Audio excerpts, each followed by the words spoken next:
In last lecture, we have taken the introduction of transition elements. In transition elements, as we know, now we have main three types of series, that is 3D series, 4D series, 5D series, already discussed in last lecture. 3D series starts from scandium to and ends at zinc, and similarly 4D yttrium to cadmium, and finally lanthanum to mercury, that is 5D series.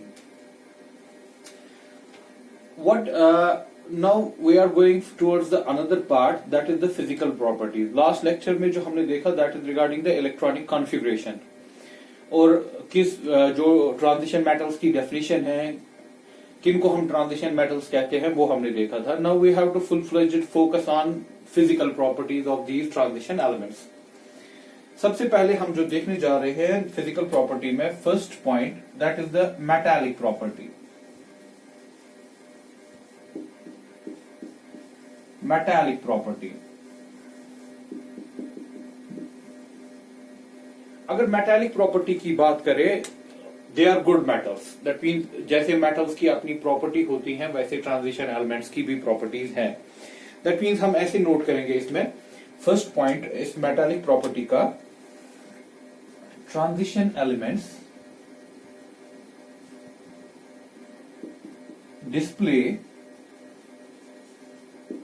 Display इसको note भी कीजिएगा अपने साथ इसमें copy में, display metallic properties like metallic properties, like they are lustrous, malleability,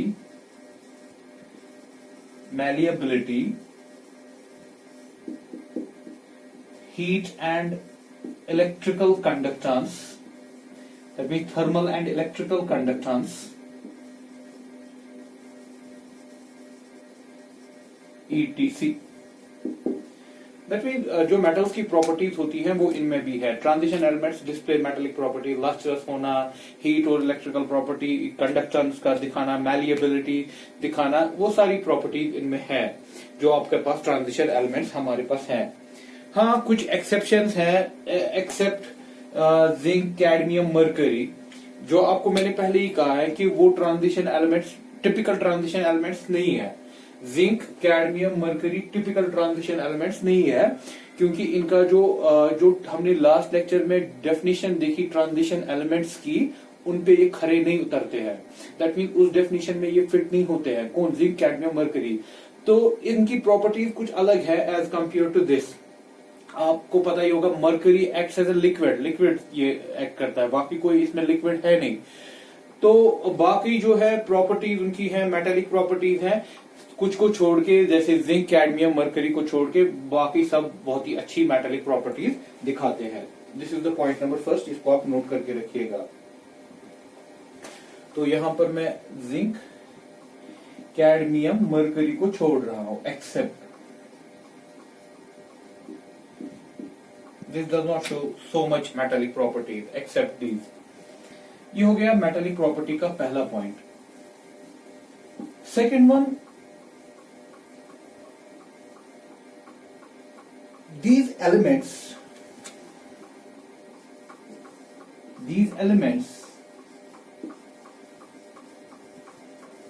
show HCP,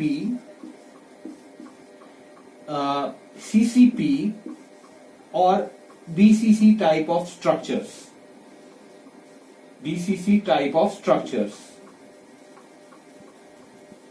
HCP is hexagonal close packing,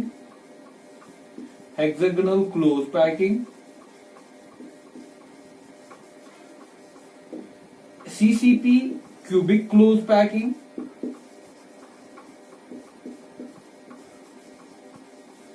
ऐसे ही BCC, that is the body centered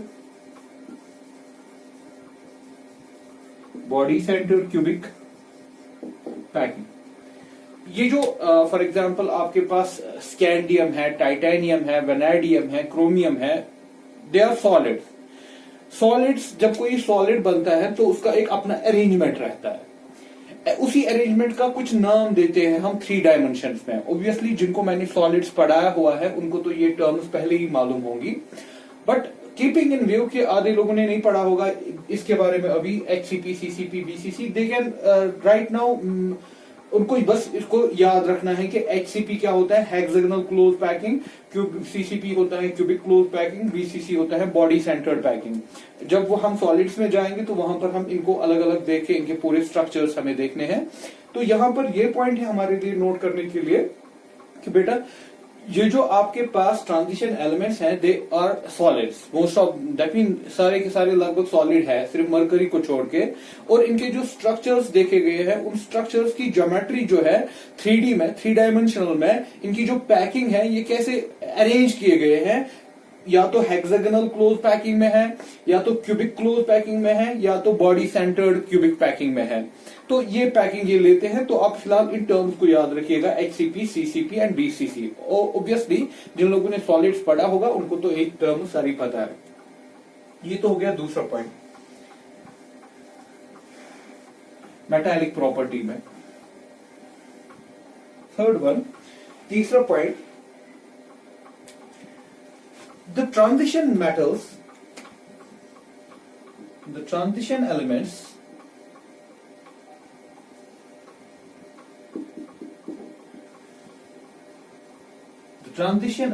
are hard. अगर S block metals देखें they are soft, most of them are soft, लेकिन जो transition elements के जो metals है ये hard metals होते हैं। हार्ड मेटल्स के होने के साथ साथ इनकी जो वोलेटिलिटी है वो बहुत कम है, having low volatility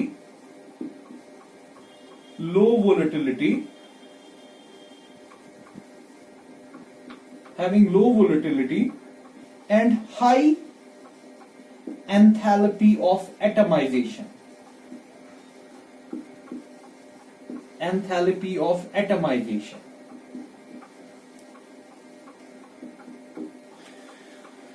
third point, पहला पॉइंट हमने कहा कि ये जो है these are metals, they show the metallic property. दूसरा पॉइंट हमने ये कहा कि इनका जो स्ट्रक्चर है वो एचसीपी, सीसीपी और बीसीसी पैकिंग में होता है। थर्ड पॉइंट जो हमारा जा रहा है, हम इसमें कह रहे हैं कि these are the hard metals, ये हार्ड मेटल्स है, इनकी जो वोलेटिलिटी है वो कम है।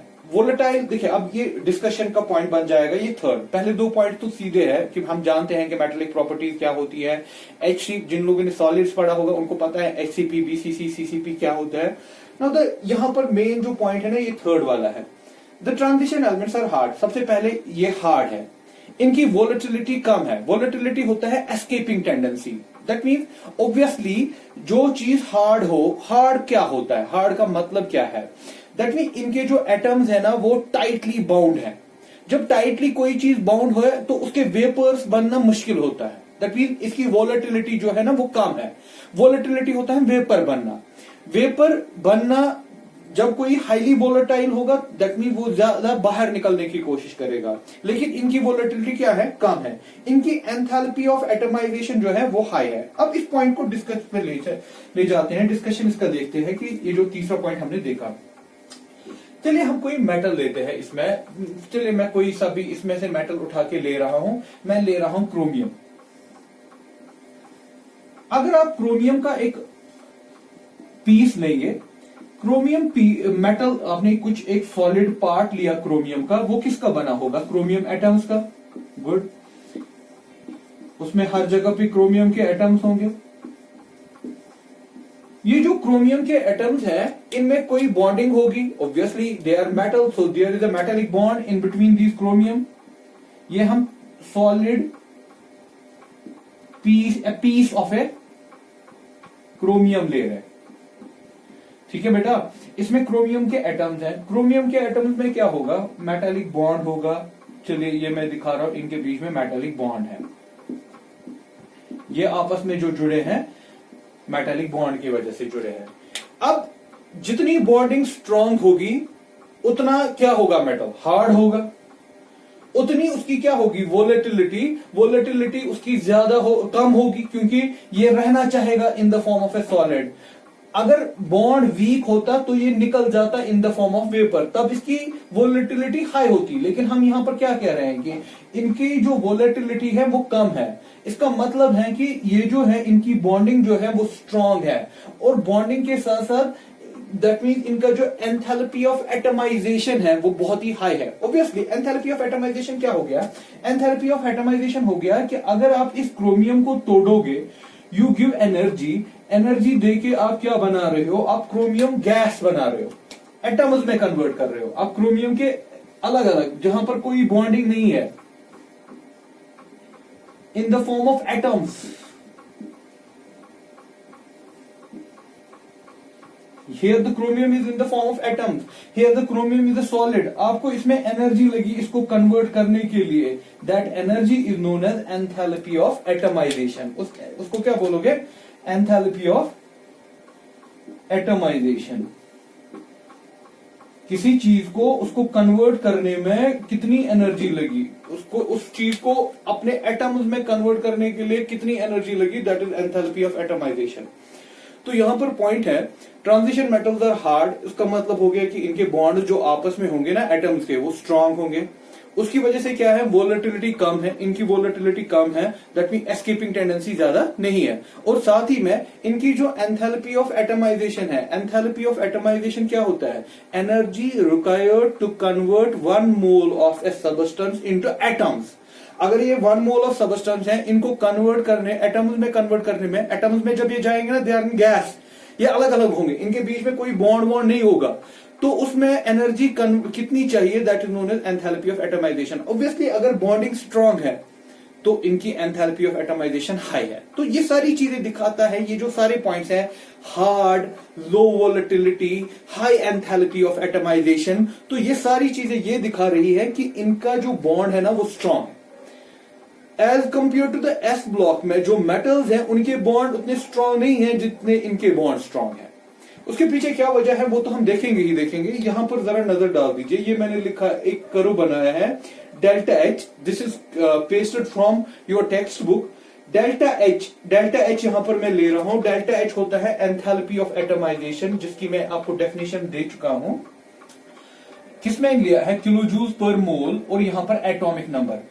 This is the curve for 3D series, that mean ये एलिमेंट होगा स्कैंडियम, टाइटेनियम, वैनेडियम, क्रोमियम, ऐसे ही ये सारी चीजें होगी। ये 4D सीरीज के लिए मैंने ग्रीन लाइन डाली और 5D सीरीज के लिए ब्लू लाइन डाली। सबसे पहले हमारा पॉइंट क्या था? They have high enthalpy of atomization, जो इनडायरेक्टली दिखाता है कि इनका बॉन्ड जो है ना वो स्ट्रांग है। देखिए वैल्यूज कहां से हैं? 200 स्केल देखिए, 200, और किसमें है? 200 किलो जूल। देखिए अगर 3D का आप लोगे ना, 3D की लाइन कहां से कहां तक? 200 से 400 तक जा रही है, और लेकिन क्या है? Kilo joule per mole, that means 200 into 10⁻³ joules per mole. तो ये जो वैल्यू है ना ये बहुत हाई है। तो ये सीधे दिखाता है कि जो इनकी बॉन्डिंग जो है वो बहुत स्ट्रांग है। इनकी बॉन्डिंग स्ट्रांग है। बॉन्डिंग के बारे में अभी हम डिस्कस करेंगे, क्यों इनकी बॉन्डिंग स्ट्रांग है उस पर तो हम आएंगे ही आएंगे। तो लेकिन फिलहाल मेरा एक पॉइंट यहां पर क्लियर हो रहा है कि they are hard.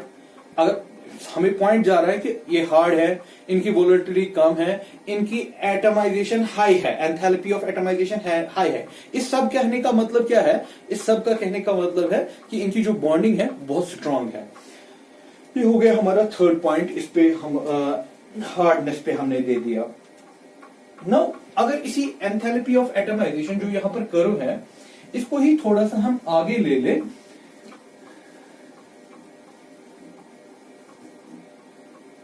Enthalpy of atomization from the curve से मैं ले रहा हूं।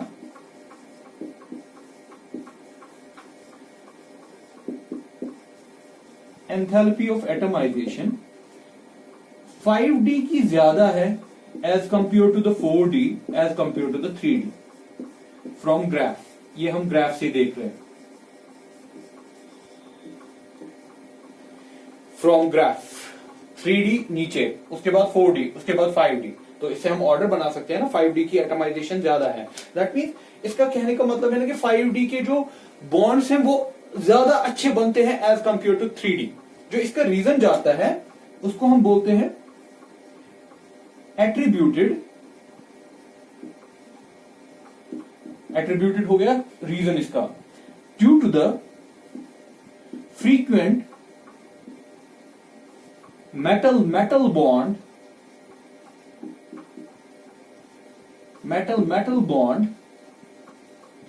down the group,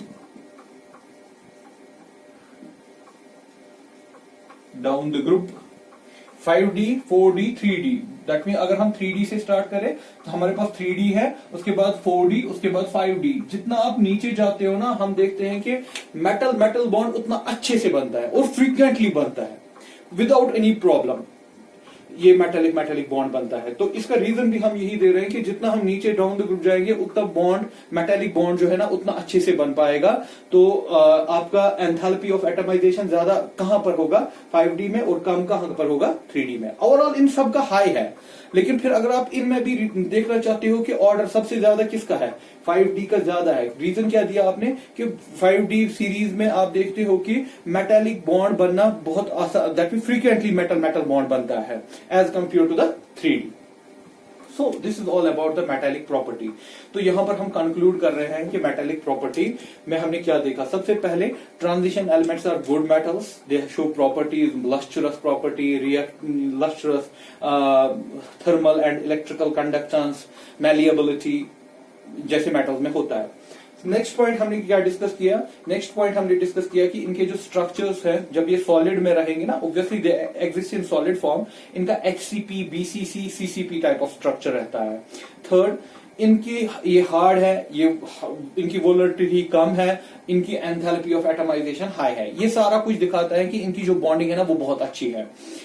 next point, क्यों बॉन्डिंग अच्छी है वो तो हम आगे डिस्कस करेंगे ही किसी और प्रॉपर्टी में। नेक्स्ट पॉइंट, अगर एटमाइजेशन को ग्राफ पे ले ले तो हमें लगता है, ग्राफ से दिखता है 5D का ज्यादा है, 4D 3D। इससे हम क्या मतलब निकाल सकते हैं, इससे मतलब यही निकलता है कि जो मेटल बॉन्ड है वो ज्यादा अच्छा, फ्रीक्वेंटली, ज्यादा रूटीनली अच्छे से बन पाता है। कहां पर, down the group. That mean 5D में मेटल बॉन्ड जल्दी से बन पाता है या ज्यादा अच्छे से बनता है as compare to the 3D। So these are the first physical property, that is the metallic property.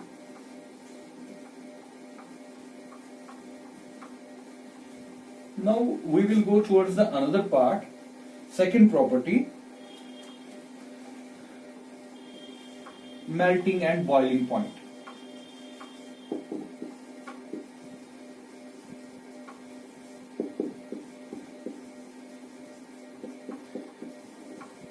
Melting and boiling point.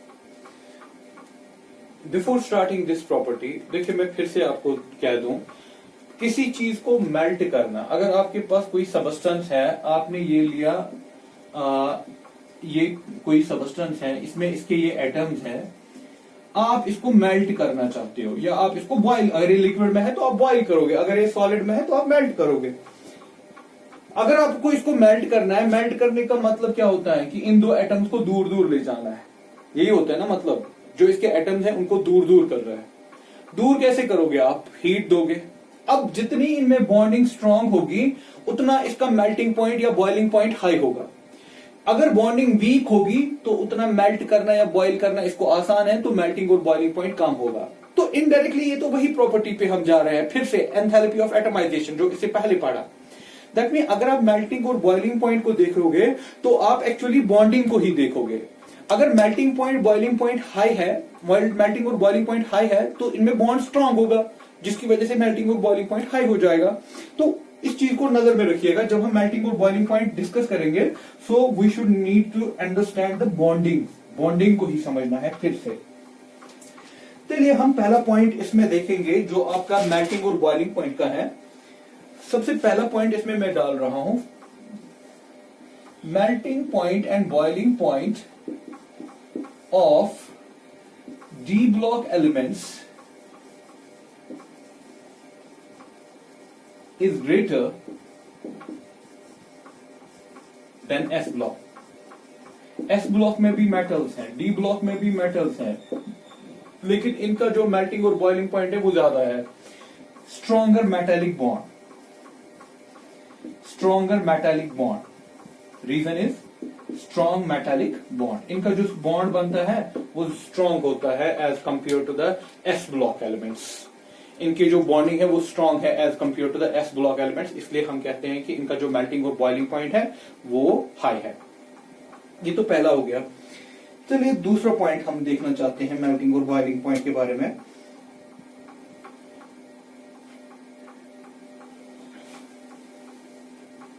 First point, note down this: melting and boiling point of D block elements is greater than S block elements. Stronger metallic bond. चलो भाई, अब इस metallic bond को समझना चाहेंगे हम पूरा series पे, क्योंकि हमारे पास यहाँ पर मैंने कर्व बनाया है, बहुत ही इंपॉर्टेंट वन है ये, atomic number versus melting point. इस पे मैंने हर किसी पहली वो जो सीरीज बनाई 3D, उसके बाद जो ये ग्रीन से बना रहा हूँ दिस इज 4D, जो लिखा है मैंने यहाँ पर 4D, और ये तीसरी ब्लू लाइन जो है ये 5D वालों के लिए है। ठीक है, हर किसी का मेल्टिंग पॉइंट दिया है, इसकी ट्रेंड को हमें समझना है, लेकिन उसके लिए हमें बॉन्डिंग समझनी पड़ेगी। देखो बेटा, मैं स्टार्ट करता हूं यहाँ पर टाइटेनियम को लेके, फिर हम नोट भी करेंगे, लेकिन पहले समझने की बात है। हमारे पास टाइटेनियम है, इसकी जो कॉन्फ़िगरेशन है, इसकी कॉन्फ़िगरेशन है क्रिप्टॉन, आर्गॉन, 3D1, 4s2। उसके बाद है वैनेडियम, इसकी ऐसे ही है, आर्गन, 3D2, 4s2। उसके बाद है हमारे पास क्रोमियम, आर्गन, 3D, इसकी एक्सेप्शनल कॉन्फ़िगरेशन होती है 3D5, 4s1, एक्सेप्शनल कॉन्फ़िगरेशन जो आपको पता है। उसके बाद मैग्नीज है,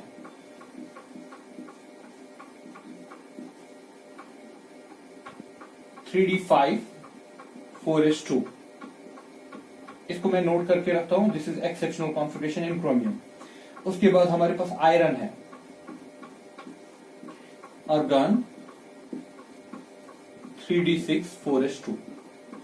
कोबाल्ट, आर्गन, 3D7, 4s2। पहले हम 3D सीरीज पे देखना चाहते हैं। मैं ये जो ट्रेंड है इनका हाई मेल्टिंग और बॉइलिंग पॉइंट होना, ये ऐसे क्यों जा रहा है, फिर नीचे फिर ऊपर, इस सब को हम देखना चाहते हैं कि इसकी एक्सप्लेनेशन क्या है। लेकिन हम पहले बॉन्डिंग को समझेंगे, फिर हम स्टेटमेंट्स देंगे। देखिए, अगर टाइटेनियम का मैं डी ऑर्बिटल आपको दिखाऊं, टाइटेनियम की डी ऑर्बिटल ऐसा है।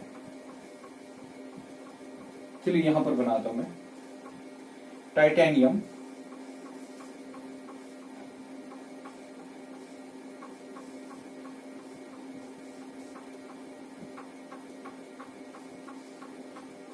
कितने हैं डी में, 1, और एस में कितने हैं, 2,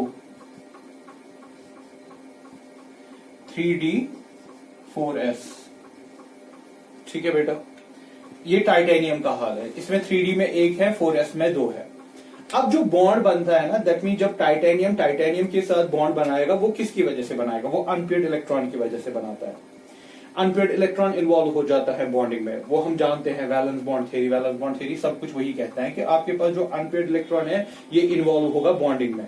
तो इसके पास अनपेयर्ड इलेक्ट्रॉन कितना है, 1। लेकिन जब आप वैनेडियम में जाओगे, वैनेडियम के वक्त आपके पास अनपेयर्ड इलेक्ट्रॉन कितने होंगे, आपके पास कॉन्फ़िगरेशन है 3D2, 4s2, तो अनपेयर्ड इलेक्ट्रॉन कितने हो गए, आपके पास इस वक्त अनपेयर्ड इलेक्ट्रॉन 2 है। अब आप क्रोमियम पे जाओ, इस पे तो आपके पास नहीं, पहले हमने टाइटेनियम लिया, टाइटेनियम में कॉन्फ़िगरेशन 3, ये हमने यहां पर गलत लिखा, इसका था 3D2, ये था 3D3, उसके बाद ये ठीक हो गया 3D5, 4s1।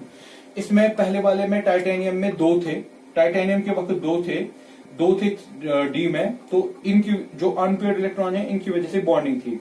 वैनेडियम में कितने अनपेयर्ड इलेक्ट्रॉन है, 3 है। ठीक, तो ये 3 इन्वॉल्व हो जाएंगे बॉन्डिंग में। तो कंटिन्यूअसली आप देखोगे क्रोमियम में कितने हैं, 5 डी में है, these 5 are involved in bonding.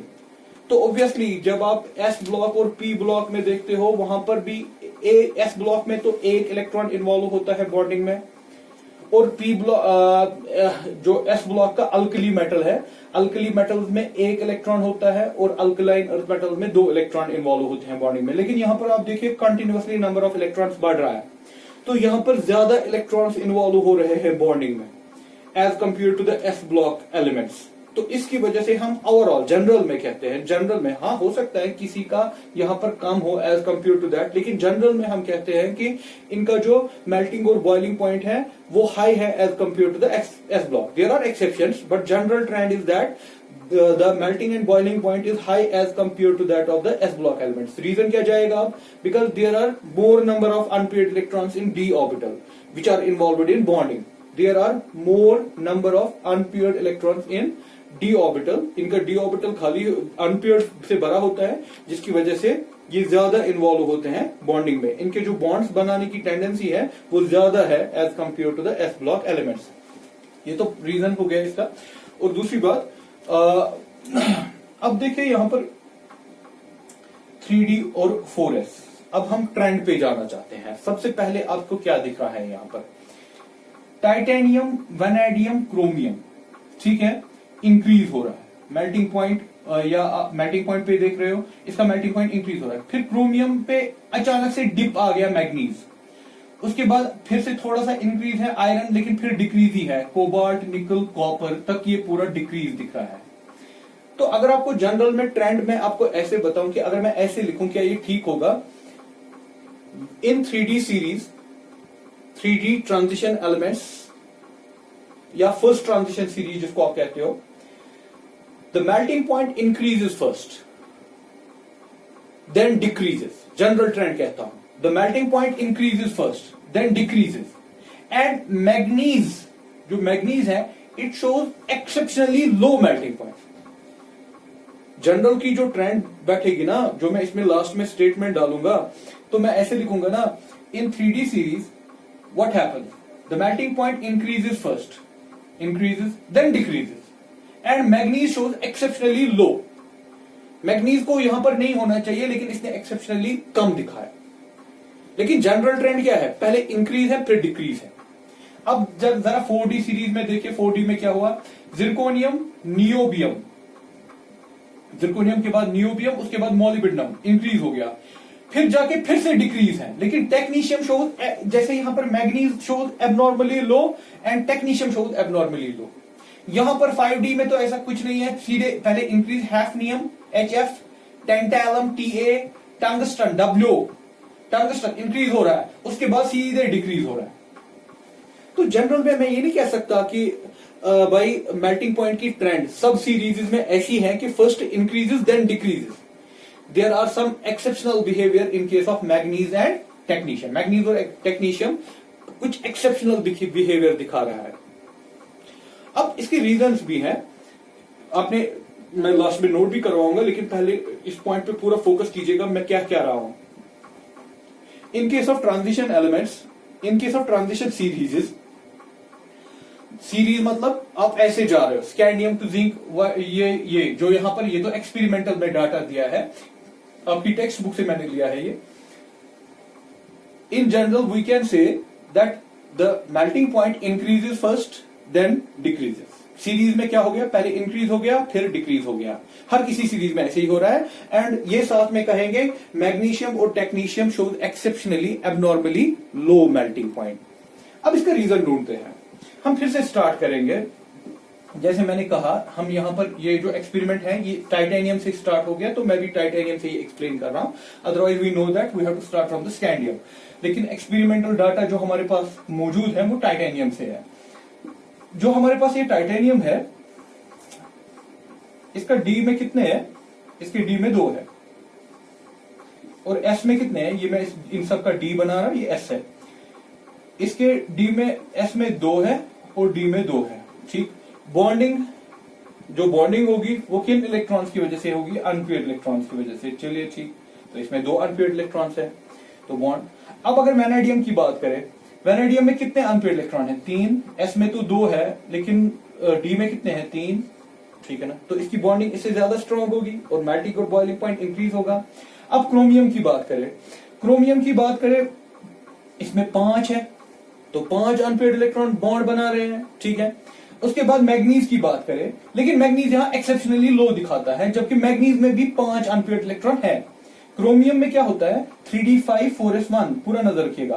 Chromium में होता है 3d5 4s1. ये हो गया 3d5 s में 1, तो इसमें 5 अनपेयर्ड इलेक्ट्रॉन है और ये 6 भी है ना, 6 भी है। बट आफ्टर दैट मैग्नीज में भी 5 है। दैट मीन मैग्नीज का अगर हम देखें, मैग्नीज का क्रोमियम से थोड़ा कम होना चाहिए, लेकिन वो बहुत ज्यादा कम हो रहा है। सबसे पहली बात, टाइटेनियम में आपके पास खाली 2 इलेक्ट्रॉन थे, तो बॉन्डिंग 2 इलेक्ट्रॉन की वजह से थी।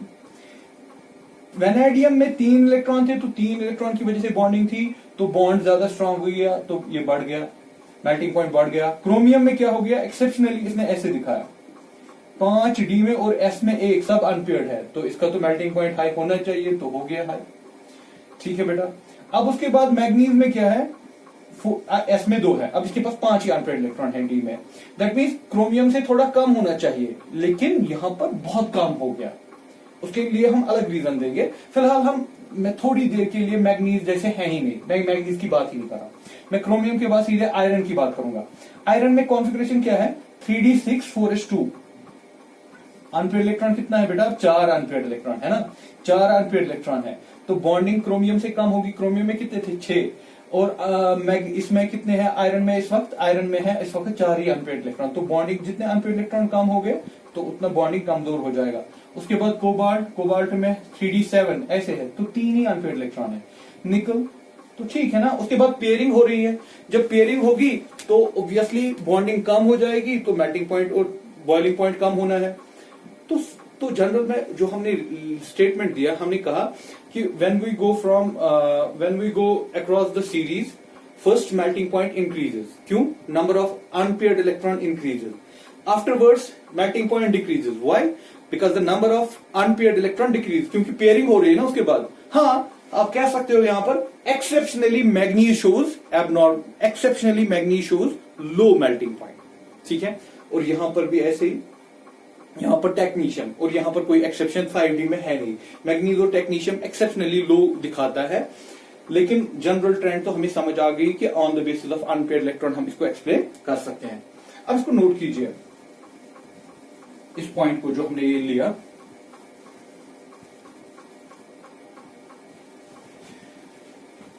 इसको हम ऐसे करेंगे। इन जनरल, सेकेंड पॉइंट है इसका। इन जनरल आपको नोट करवा रहा हूं आपको। In general, the melting point of transition elements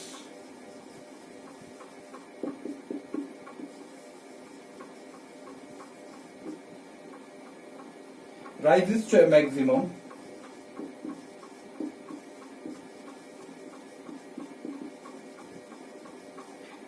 a maximum and then falls, फिर कम हो जाता है as the atomic number increases. Atomic number increases. Exceptional behavior,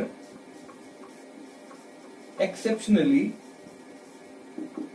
manganese and technetium show low melting point, जबकि इनमें भी नंबर ऑफ अनपेयर्ड इलेक्ट्रॉन्स ठीक ठाक है। रीजन क्या लिखोगे इसका, नोट किया इसको। The melting point of the transition element rise to a maximum, then falls as the atomic number increase. Exceptionally manganese and technetium shows low melting point. Reason क्या लिखोगे इसका, अक्रॉस द सीरीज, बिकॉज इसका reason note कीजिए। Across the series the number of unpaired electrons increases first. Across the series, the number of unpaired electrons, unpaired electron involved है bonding के लिए, unpaired electron increases first and then decreases. पहले आपको unpaired increase होता है, फिर जाके आपको पेयरिंग करनी होती है, उसी की वजह से, and unpaired electron leads to the bonding. इस पॉइंट को याद रखिएगा कि अनपेयर्ड इलेक्ट्रॉन की वजह से ही क्या होती है, unpaired electron leads to bonding. ये आपको नोट दैट मीन ये अपने लिए याद रखने के लिए जरूरत है। रीजन इतना काफी है कि जब हम अक्रॉस द सीरीज चलते हैं तो number of unpaired electrons increase होता है फर्स्ट, फिर जाके ये डिक्रीज होता है। हाँ, सिर्फ प्रॉब्लम कहां पर है, मैग्नीशियम और टेक्नीशियम में, क्योंकि उनमें अनपेयर्ड इलेक्ट्रॉन्स भी अच्छे खासे हैं लेकिन उनका एक्सेप्शनली मेल्टिंग और बॉइलिंग पॉइंट कम है।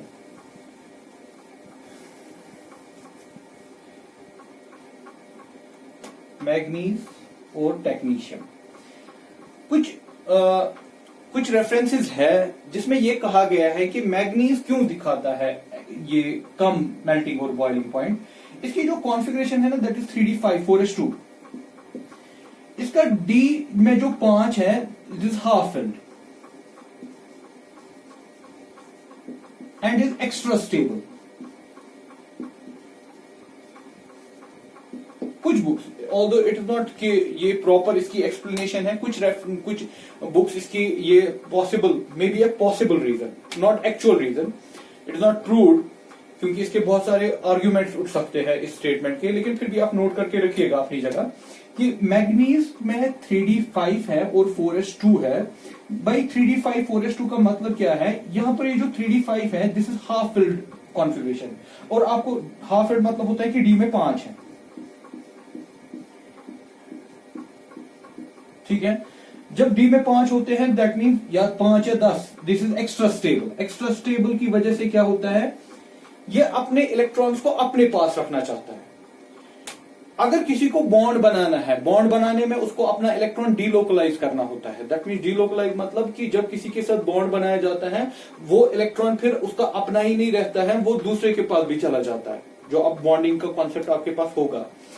लेकिन यहां पर हम क्या कह रहे हैं कि ये 3d5 जो है this is half filled configuration, half filled extra stable है, और it become due to this it does not show effective bonding। अरे ये अच्छा बॉन्ड बनाना ही नहीं चाहता, ऑल्दो इसके पास ताकत है अच्छा बॉन्ड बनाने की, लेकिन ये अच्छा बॉन्ड बनाना नहीं चाहता। क्यों? ये बोल रहा है कि अगर मैं बॉन्ड बनाने बैठा तो मेरी अपनी कॉन्फ़िगरेशन 3d5 खराब हो जाएगी, जबकि मैं बहुत अच्छा स्टेबल में हूं, तो मैं क्यों इसको यूज करूं कि बॉन्डिंग के लिए।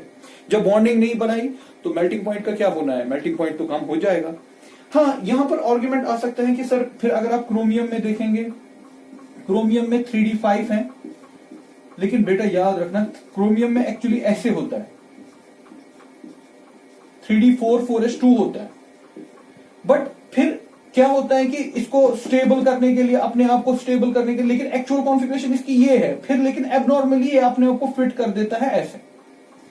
तो इसके पास भी फिर हाफ फिल्ड कॉन्फ़िगरेशन है, जो इसके दैट मीन इस जो मैंने यहां पर रीजन दिया इसके स्टेटमेंट में उल्टा जा रहा है, लेकिन actual this is the abnormality, this is not the actual condition. ये एक एबनॉर्मैलिटी में केस है, this is the actual condition, although this is not the probable reason. ये मैं फिर से कह रहा हूं, ये बराबर रीजन जो एक्चुअल रीजन यही है कि नहीं है, we can't say, but logistic approach हम दे रहे हैं इसको। हम कह रहे हैं कि मैग्नीज और टेक्नीशियम क्यों एक्सेप्शनली इन्होंने दिखाया कि कम मेल्टिंग और बॉइलिंग पॉइंट, मेल्टिंग पॉइंट।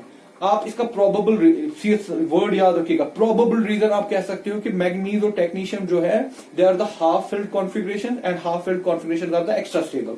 अगर फिर आपको कोई बोलेगा नहीं क्रोमियम भी तो हाफ फिल्ड है, नहीं, क्रोमियम ने एक एबनॉर्मल बिहेवियर दिखा के हाफ फिल्ड पाया, ये एक्चुअल में हाफ फिल्ड नहीं था, लेकिन एक एबनॉर्मैलिटी इसने क्रिएट कर दी जिसकी वजह से इसने हाफ फिल्ड कॉन्फ़िगरेशन ले ली।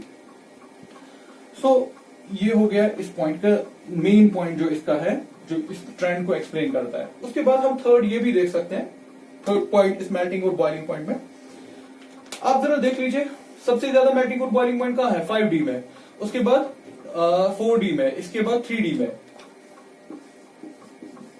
ऑर्डर ऑफ मेल्टिंग पॉइंट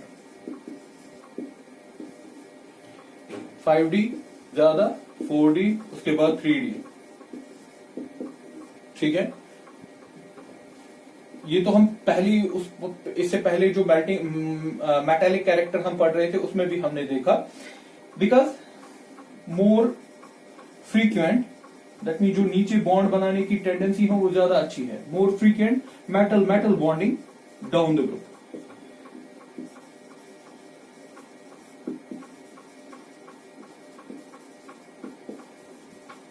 ये आप रीजन दे सकते हो, जिसकी वजह से एंथैल्पी ऑफ एटमाइजेशन भी नीचे ज्यादा होता है, और ऑब्वियसली जो एंथैल्पी ऑफ एटमाइजेशन का होता है वैसे मेल्टिंग और बॉइलिंग पॉइंट का भी वही होता है, तो मेल्टिंग और बॉइलिंग पॉइंट भी वैसे ही इनका ज्यादा है।